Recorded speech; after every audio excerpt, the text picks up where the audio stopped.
News, tadi kita sama-sama itu penasaran, siapakah yang mendapat karunia nih?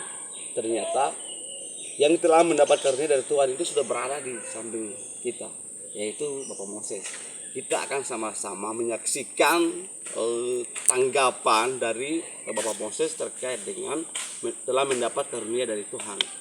Kita akan bertanya kapan mendapat karunia dari Tuhan, dapatnya di mana, kenapa sampai ada Gua Maria di desa dia, lalu dia juga harus capek-capek ke kota Sorong. Oke, kita lanjut ke Bapak Moses ya guys. Oke. Selamat sore Bapak Moses. Selamat sore.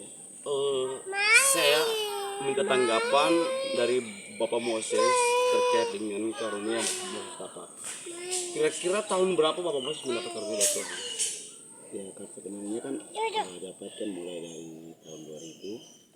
Namun saya rasa sebagai manusia, Kok jadi Bapak Moses? biar seharusnya kan saya sudah dapatkan tahun 2009. Namun saya rasa bahwa saya sebagai manusia yang saya tidak mampu untuk menjalankan semua itu.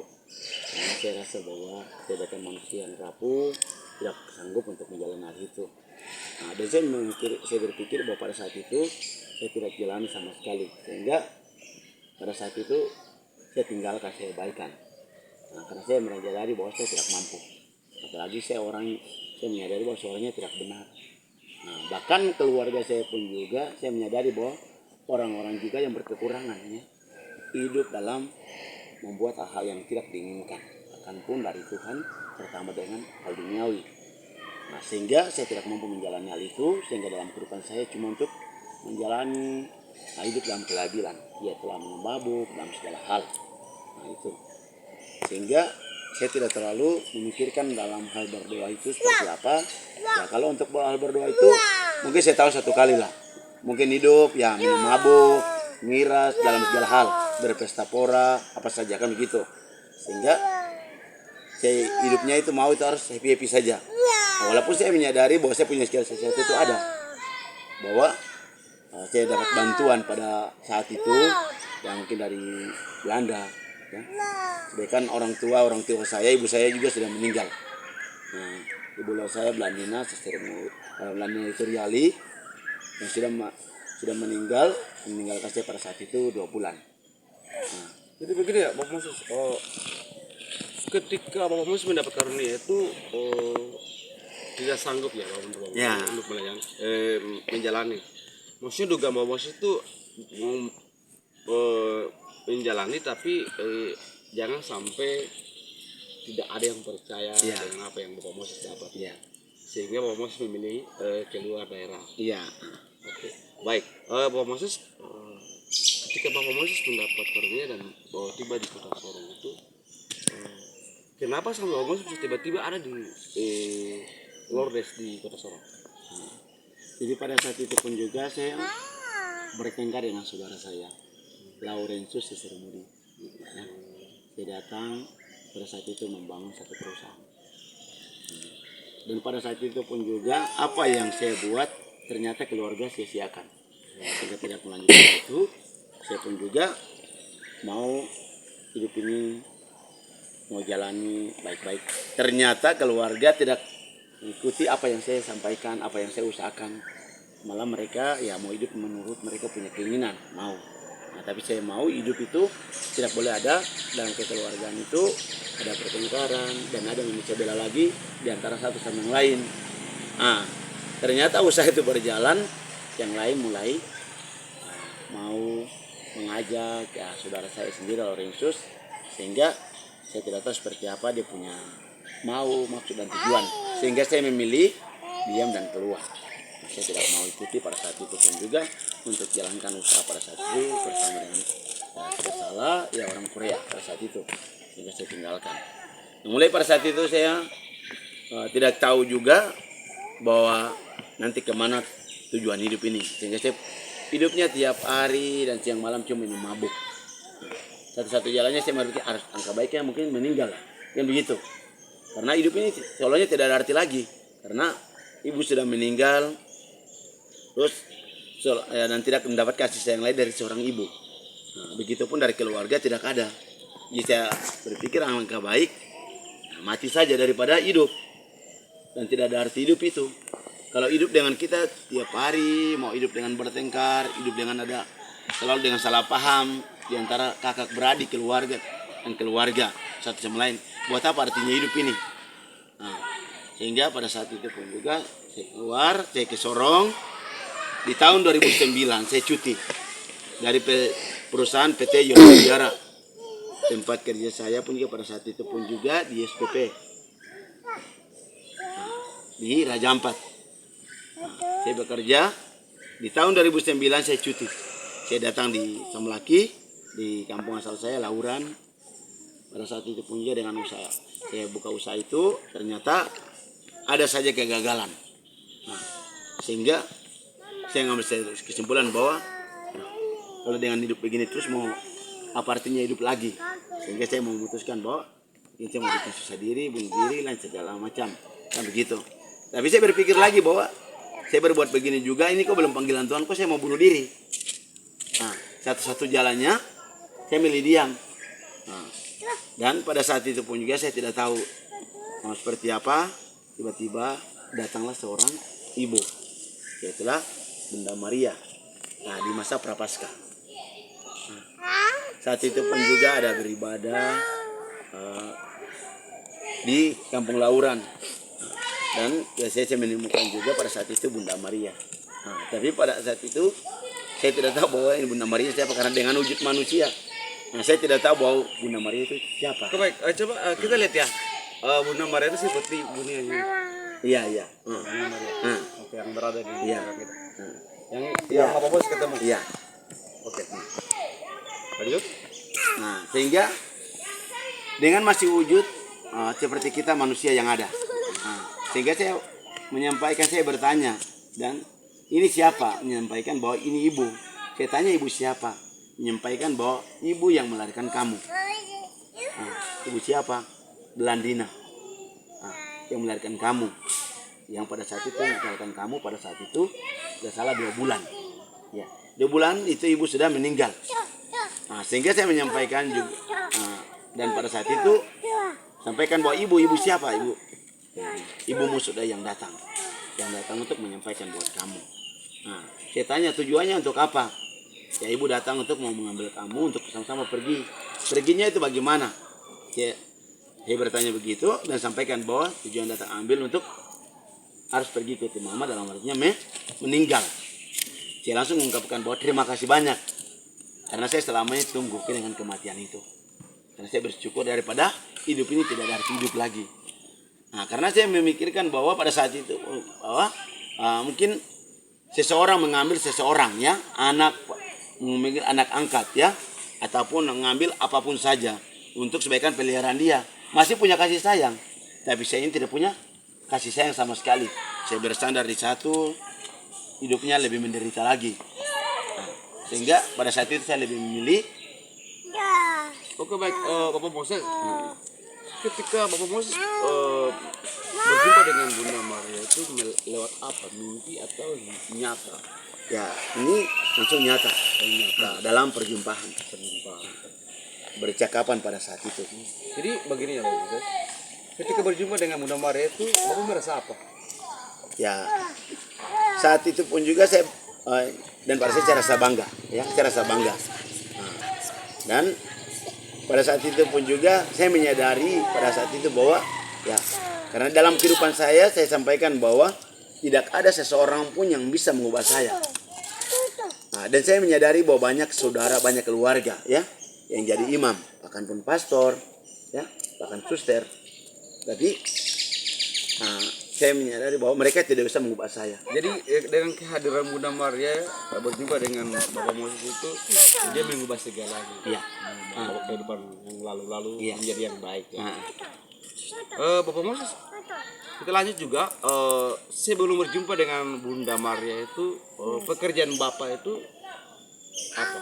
Ya, pekerjaan saya ya itulah nelayan. Nelayan. Hidup setiap saat, setiap waktu ya hidup nelayan. Karena saya berpikir bahwa pada saat itu dari leluhur, pada awal mula semuanya itu mereka punya kehidupan cuma di laut, akan pun berburu laut dan di darat, ya kan begitu. Saya tidak menyangka juga bahwa saya akan seperti gini. Ya, oke baik ya, kita lanjut juga. Bapak Moses, ketika Bapak Moses melayani umat atau masyarakat di Kota Sorong itu cuma seputaran Kota Sorong apa di luar daerah juga Kota Sorong?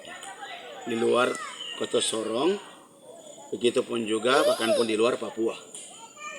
Itu pelayanan itu berbentuk apa saja? Ya berbentuk dalam artinya yang sakit ini kan sakit banyak.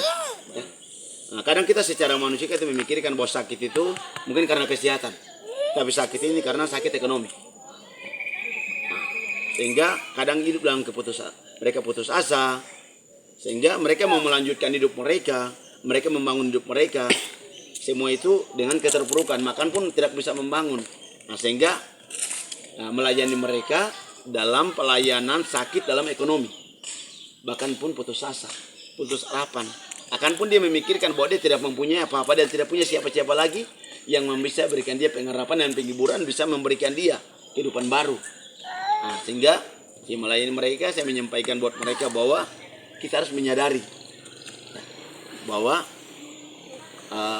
kehidupan ini kita harus tahu bahwa sesungguhnya adanya Tuhan dulu, baru bisa banyak kita.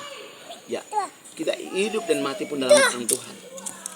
Maka selalu memberikan pengharapan buat mereka, baik pun itu yang sakit dalam kesehatan, baik pun sakit tentang ekonomi dalam kehidupan sehari-hari.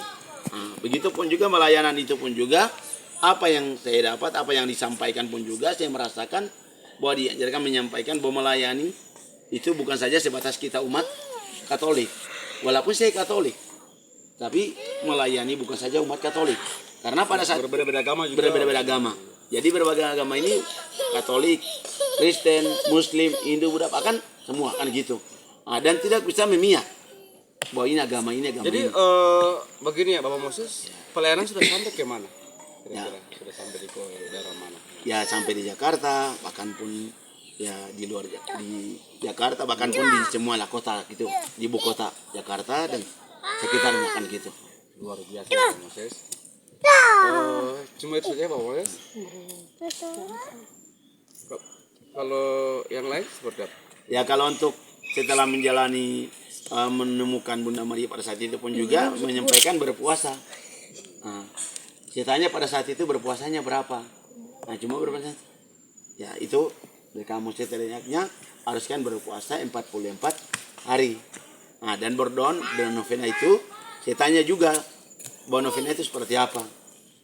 Nah, dan novena itu di mana? Saya bilang tak bisakah di gereja. Ya di gerejanya itu memang benar gereja.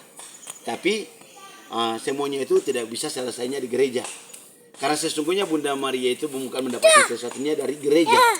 Begitupun juga Yesus pun juga sebagai putra Allah pun juga bukan dari gereja.